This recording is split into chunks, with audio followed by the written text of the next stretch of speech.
प्रभु यीशु मसीह के मधुर और मीठे नाम में आज दिनांक 29 अप्रैल दिन सोमवार को आप सब श्रोताओं का हम स्वागत करते हैं। आज के दिन के लिए जो वचन है लिया गया है भजन संहिता की पुस्तक उसका 84 अध्याय 4 पद। कई धन्य वे जो तेरे भवन में रहते हैं, वे तेरी स्तुति निरंतर करते रहेंगे।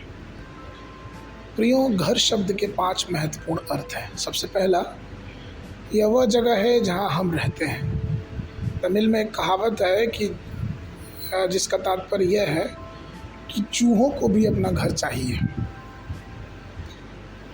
प्रियो, हमने उन सभी लोगों से उनकी बारे में सुना होगा जो लोग किराए के मकान में रहते हैं।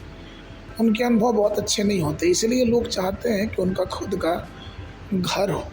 और प्रियो, अगर हमारे और आपके पास अपना घर है तो उनके दरवाज़ों पर, चौखटों पे प्रभु का लहू लगाना चाहिए, जिसकी वजह से शैतान के कोई भी तीर हमारे घरों पे ना आए। दूसरा जो घर है वो परिवार से संबंधित है। परिवार जहाँ पति पत्नी और बच्चे रहते हैं। और आपको मालूम, प्रभु ने ही परिवार की रचना की। प्रभु ने ही आदम को रचा और उसके तुल्य एक सहायक बनाया। प्रभु ने उसे आशीष दी और बहुत बढ़ाया, और परिवार को भी उसने आशीष दिया। तीसरा जो घर है उसका संबंध हमारे शरीर से है। हम इस शरीर में रहते हैं और इस शरीर में हमारी आत्मा वास करती है, जो सचमुच का हमारा व्यक्तित्व है।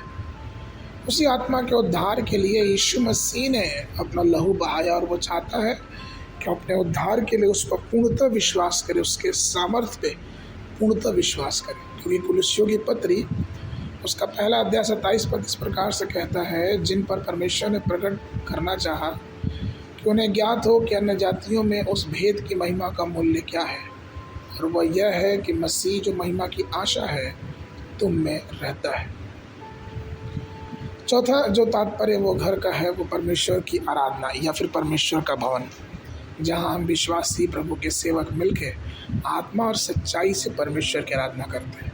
जहाँ पे हम परमेश्वर की उपस्थिति को महसूस करते हैं, जहाँ हमें ये लगता है कि परमेश्वर अपने अनुग्रह से हमें भर रहा है, क्योंकि वहाँ परमेश्वर की उपस्थिति है। जिस प्रकार से भजन 122 के 1 में दाऊद कहता है कि जब उन्होंने मुझसे कहा कि आओ हम यहोवा के भवन को चले, तो मैं आनंदित हुआ। पांचवा और अंतिम जो घर का संदर्भ होता है वह है स्वर्गीय निवास स्थान, जहाँ पे यीशु मसीह ने 14 उसके दूसरे और तीसरे पद में कहा कि मेरे पिता के घर में बहुत से रहने के स्थान है, यदि ना होते तो मैं तुमसे कह देता, क्योंकि मैं तुम्हारे लिए जगह तैयार करने जाता हूँ, और यदि मैं जाकर तुम्हारे लिए जगह तैयार करूँ तो फिर आकर तुम्हें वहाँ ले जाऊँगा कि जहाँ मैं रहूँ वहाँ तुम भी रहो। प्रियो, तो जब इस संसार में एक विश्वासी के रूप में है तो अपने जीवन में आराधना और स्तुति करते रहें, क्योंकि वो घर जो प्रभु हमारे और आपके लिए तैयार कर रहा है वह स्वर्ग में विराजमान है। और एक दिन ऐसा आएगा कि हम उस घर में रहने के लिए प्रभु के साथ उठाए जाएंगे। आज के मनन के लिए भजन संहिता 27 अध्याय 4 पर, एक वर मैंने यहोवा से मांगा है, उसी के यत्न में लगा रहूं कि मैंने जीवन भर यहोवा के भवन में रहने पाऊँ, जिससे यहोवा की मनोहरता पर दृष्टि लगाए रखूं और उसके मंदिर में ध्यान किया करूं। बाइबल अध्ययन के लिए सुबह के समय पहला राजा उसका 6 और 7 अध्याय, शाम के समय लूका 20 अध्याय 27 पद से लेके 47 पद तक।